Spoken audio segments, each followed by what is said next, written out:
What you doing out in these streets, Leroux? What you doing out in these streets? What you doing out? What you doing out? What you doing out in these streets? What you doing out in these streets, Leroux? We in these streets. Hey guys, welcome to another episode of Any More Questions. This is where you can ask me any questions that you might have, either by commenting on this video or one of my previous episodes, or hitting me up on social media. This podcast has its own social media page on Facebook called In These Streets with Leroux, or on Instagram, In These Streets with Leroux, or just on my normal page, The Real Leroux, on Instagram or Facebook Leroux or Twitter Leroux. I don't have a question per se. However, I'm anticipating this question because I always get it around the same time this year. Normally because it's getting hotter, and from tourists as well will come down.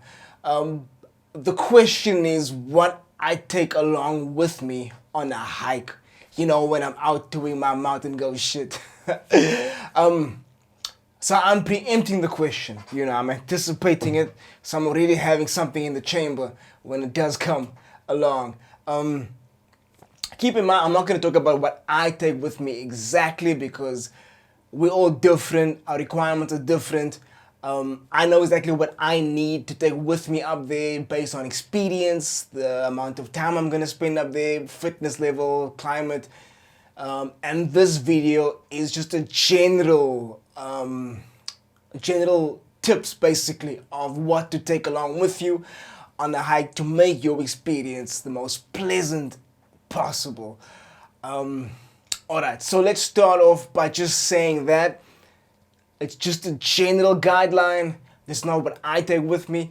Please don't come and say, but Leroux said I only take this. No. No. Please use your own initiative as well. You have an idea of your body and what you need up there as well. So don't only take these things. This is just a guideline. All right. So first things first, let's talk about water.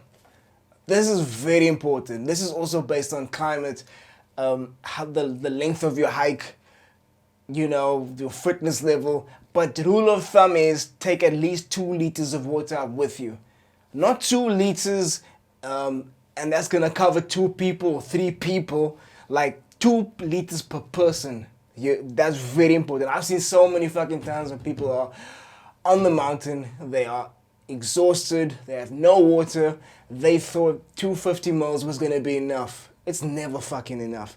So take water, guys, at least 2 liters of water with you. Obviously, this depends on, as I mentioned before, climate, the length of your hike. If it's a long fucking hike and you're gonna get thirsty, please take more water with you. And also, important thing to note is, what I like doing is hydrating before the hike. So that means that your body's requirements for water is not going to be that high on the hike, so you won't need as much water.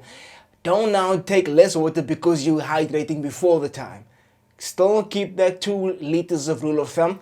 However, hydrate before. I personally drink at least 1 liter of water before I go hiking. At least 1 liter of water.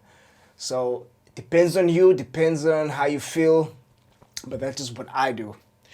Alright, let's move on to food.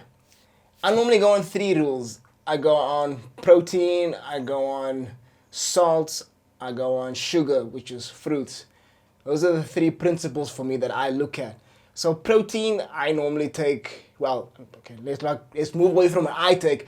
Protein, you can take things like a protein shake or a protein bar or some boiled eggs, something like that, something that's convenient, something you can carry along, something that's not going to spoil so easily as well.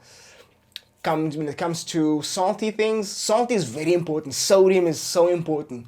Because you're losing so much electrolytes up there, you might experience a lot of cramps as well as dizziness, depending on how long your hike is and the temperature that day.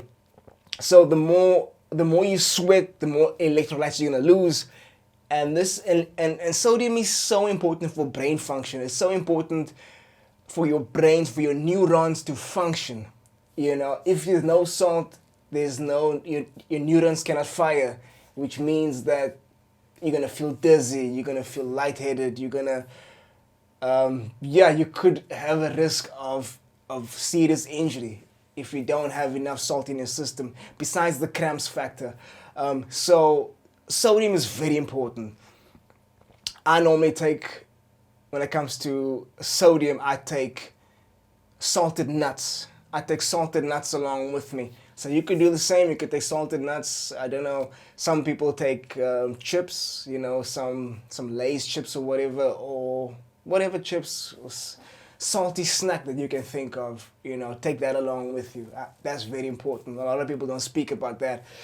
Then move on to clothing. Oh, excuse me. Wait. We forgot about the fruits. Take fruit with you. Bananas are great, or raisins, or dates. I like taking honey with me. Honey, I put in a little tub and a spoon. I like honey because honey can't spoil. It doesn't matter how hot or how cold it is. Honey is honey, and it tastes fantastic. I love the way honey tastes, and it gives you that immediate sugar injection. That's also important, guys. It was one time when I was on the mountain and I had a banana with me. I took a banana with me. I did 2 summits that day. I went down the second time. Sorry, after the first time I went down, I had something to eat. And when I got to the banana for the sugar, the banana wasn't ripe yet. It was still green as fuck and I couldn't eat it. So I decided, fuck it, I don't need it. I've had protein and I've had the fats and the salt, so I don't need the sugar. It's okay, it's just one summit. It was cock hot that day. I was on my way, I was fine. I was on my way down. And just as on my way down, I felt dizzy. I felt there was no way I was gonna make it down without hurting myself seriously. I couldn't take 2 steps without feeling like I was gonna pass out or whatever. And luckily for me, I saw this family on the mountain. They were eating, I think it was nachos or oranges, I can't remember. And I knew that's what my body needed because I didn't have sugar on my break before the second time up. And I asked him, please, can you give me 1 nacho with fruit? And I said, sure. And I shit you not, the fucking moment I had it, I felt like it was coming, bitch. I felt like I was Superman. I ran down that mountain. I was like a new man. It was crazy. So guys, please don't take it for granted. Fruit is so fucking important up there. Okay, I think we covered the food now. If you want to take any other snacks with you, please feel free to do so.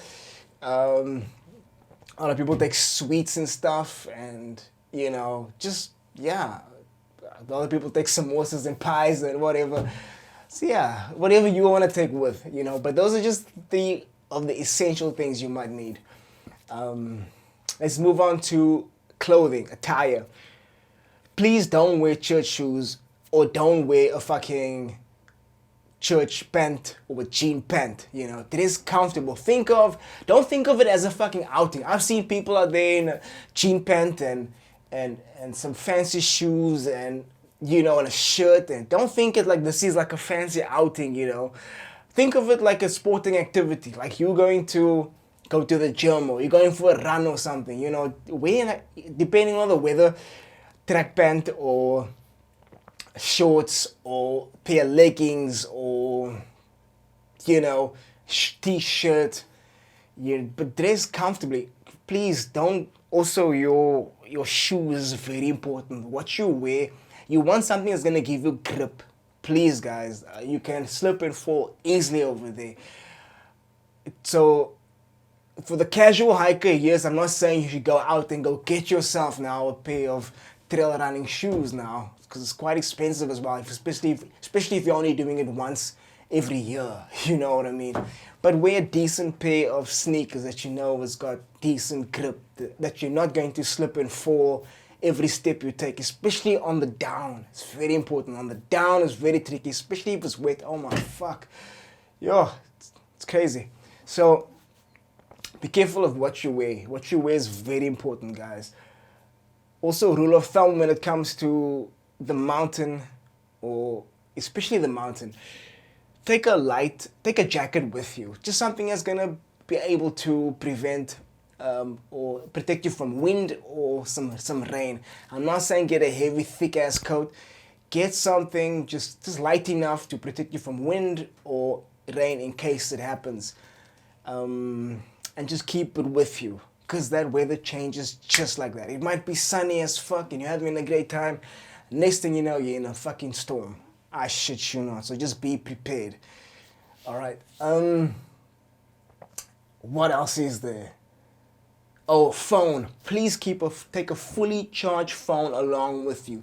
This is so fucking important. I'm not talking about for the pics for the gram now.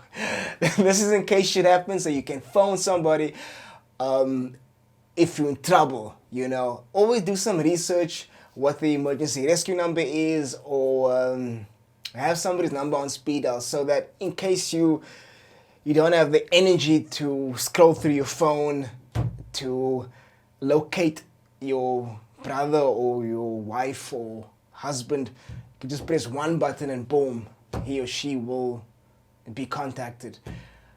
A lot of people have passcodes on their phone, you know, because these streets is crazy. So in case you are incapacitated, have a little note written down with an emergency contact number, your name, your address on it, in a sealed little bag, you know, like one of those waterproof little see-through bags. Even a money bag, like a money bag, you know, those things you get at the bank. I don't know if they still give it. It's been so long since I've seen one of those things. But even at Pick n Pay, you get one of those Ziploc bags. Get one of those and just put that little note in there and put it in your jacket pocket or in your shorts in case shit happens, so that in case you are passed out somewhere and we can't get information on your phone because of the passcode, because of the streets, you can somebody else can just go in your pocket, find something, phone this number. He or she is over here. We found him or her. We're phoning an ambulance now, that type of thing. So that's very important. All right, I think that covers most of the things that you need. But I want to speak about two more things. I want to speak about mountain etiquette. Number one, if you see somebody behind you that's faster than you, don't be a fucking hero and try to block them, okay? You're not going to all of a sudden now have the power of Grayskull and get superpowers and you're going to start sprinting now faster than them. That person started later than you, caught up to you. That means that person is quicker than you. So move out the fucking way. I'm just saying, it's like a pet peeve of mine. Don't do that. Don't be that person. Stop it. Stop it. It's not a fucking race. It's not a race, okay? It's no prize you win for helping somebody out behind you, okay? Let that person go. Let them go. Let them go. Number two, music. Don't fucking play your music loud. Don't. People come there to bond with nature, the environment, tranquility, the peacefulness. Don't come there and play your fucking music. Like, if you want to play music, use fucking headphones or earphones. Keep it for yourself. Don't be disrespectful and fuck up everybody else's experience. You know what I mean? Like, people come there for nature, for the tranquility, for the mind. You know, don't be that person. Don't be selfish. Stop that shit. Please tell your friends if you see this that they must stop doing this if they are doing this, because really, it's so fucking annoying. But I think that's it. I think that covers. Oh fuck! Wait. If you're coming down the mountain or going up the mountain, make sure there's enough time in terms of daylight to make sure you come down while it's still daylight. Don't be that person that are gonna be. It's a romantic hike for the sunset, and then you come down and then you're stuck because of lack of light. I'm telling you, I've been up there when it's dark. It is cock dark. It's not like dark in your fucking room at home dark. It is dark. Like you can't see fuck all. I promise you. I've encountered times when I came down I was on a sunset hike myself, coming down alone, and I bumped into 3 tourists. It was their first time up, and they were stuck. Their phones were dead, and they couldn't even use the torch on their phone to see anything, and they were stuck. They were standing still. They were too afraid to fucking move because they couldn't see shit. I'm telling you guys, shit is real out there. This is not the streets. This is a different kind of streets. I can't even explain. If you were never up there in the dark, like I can't even explain the depth of how dark it is. It's like darkness. It's like midnight dark, and that's only like 8 o'clock. I can't explain it, but it's dark, guys. You can't see fuck. You can't even see your fucking hand in front of you. It's dark. So that's why if you do go, take a headlamp with you. But I wouldn't recommend if you are nervous for a sunset hike. There's a lot of other factors to take into account. But yeah, I hope this helps. If I missed anything, just hit me up. I'll answer your questions. I don't mind helping people out there. Also, what I like to do I like taking a 250 milliliter water bottle with and an energy bar. This is not for me. This is in case I see somebody along the way who wasn't as prepared as I was, because I see that a lot, especially in the summer, and it's hot. So I'll always keep that with me just in case. So maybe you could do the same thing. I don't know, but it would be nice just so that we help each other along the way, so that we are prepared and we not only think of ourselves but for the next person as well. So yeah, I hope that helps you guys. I hope that explains. I hope this video wasn't too long. How long is it? Sorry. But I hope this helps. Summer's coming. Be ready out there. And until next time, we're in these streets.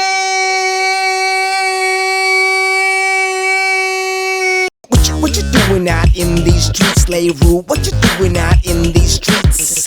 What you doing out? What you doing out? What you doing out in these streets? What you doing out in these streets, Leroux? We in these streets.